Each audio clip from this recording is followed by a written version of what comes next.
La culture méditerranéenne n'est pas une culture étrange pour nous, Mexicains, puisque nous savons que le Mexique était conquis par l'Espagne et la culture espagnole est arrivée. La culture européenne, méditerranéenne, nous est arrivée à travers l'Espagne. Nous, Mexicains, nous sentons très à l'aise en Méditerranée, surtout dans les pays de la Méditerranée occidentale comme la Tunisie, l'Algérie.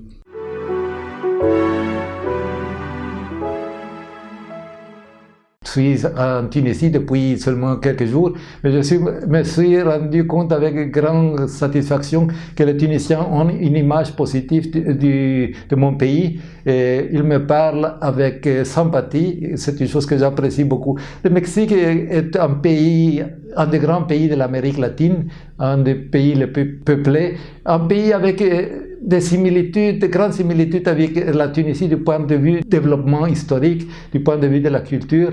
Et dans les terres qu'aujourd'hui nous appelons le Mexique, ce sont des terres qui ont été habitées par des siècles avant la conquête des Espagnols. Les terres mexicaines d'aujourd'hui étaient le siège de peuples comme les Olmecs, les Mayas dans la péninsule du Yucatan, et plus récemment les Aztèques qui ont été conquis par les Espagnols.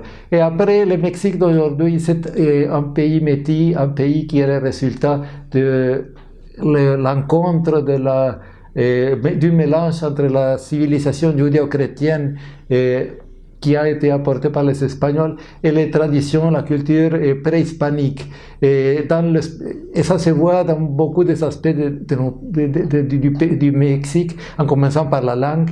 Nous parlons l'espagnol comme en Espagne, mais avec des paroles, des mots, des expressions qui sont liées aux langues indigènes parlées au Mexique, comme le nahuatl, qui c'était la langue des Aztèques, ou les Mayas, la langue des Mayas.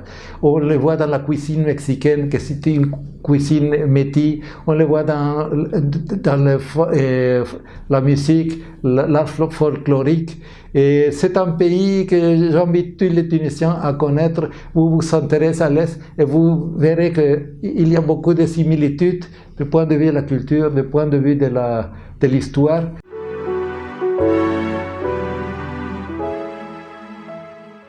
Le Mexique, comme la Tunisie, de nouveau, on trouve les similitudes. Ceux qui cherchent les plages, la mer, on a 10 000 kilomètres de côtes. Très varié, l'océan Pacifique pour ceux qui aiment une mer où on peut faire la pêche, une mer avec des grands vagues pour faire le surf, et des eaux beaucoup plus tranquilles et plus chaudes du côté de la mer des Caraïbes, de la côté de la péninsule de Yucatan. Mais aussi on a un patrimoine de ruines, sites archéologiques, pas seulement la péninsule de Yucatan où se trouvent les Mayas, mais un peu partout, le centre du Mexique et le sud-ouest du Mexique. Et aussi, on a des villes coloniales, c'est-à-dire des villes qui ont été bâties pendant les 3 siècles de colonisation espagnole.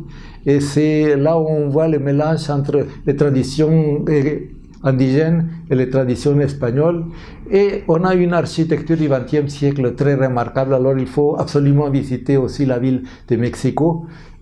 Et pour ceux qui aiment le tourisme d'aventure, au nord du pays, on a une zone de désert, on a un canon qui se ressemble au canon du Colorado. Alors c'est un mosaïque et on peut choisir selon le préférence.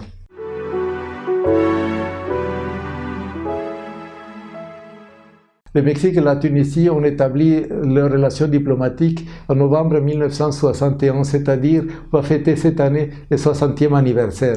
Ce sont des relations amicales, ce sont des relations qui se sont beaucoup développées surtout dans les organismes internationaux, en particulier les Nations Unies, où le Mexique et la Tunisie partagent des points de vue similaires dans de grands problèmes auxquels doit faire face l'humanité, c'est-à-dire le changement climatique et le désarmement, la non-prolifération nucléaire, la défense et promotion des droits de l'homme, et la migration.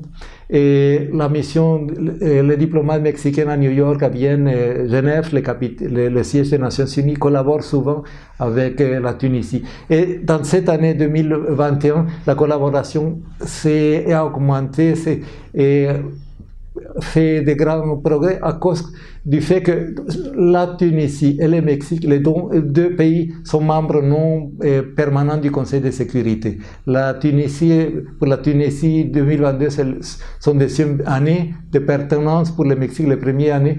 Et les diplomates mexicains, mes collègues à New York, ont beaucoup profité de l'expérience de la Tunisie pendant les premières années pour se mieux préparer pour les débats du Conseil pendant l'appartenance mexicaine.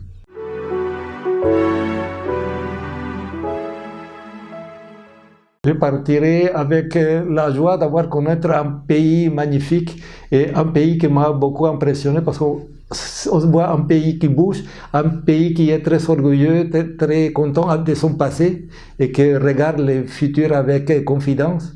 Et un pays qui a beaucoup à offrir aux visiteurs.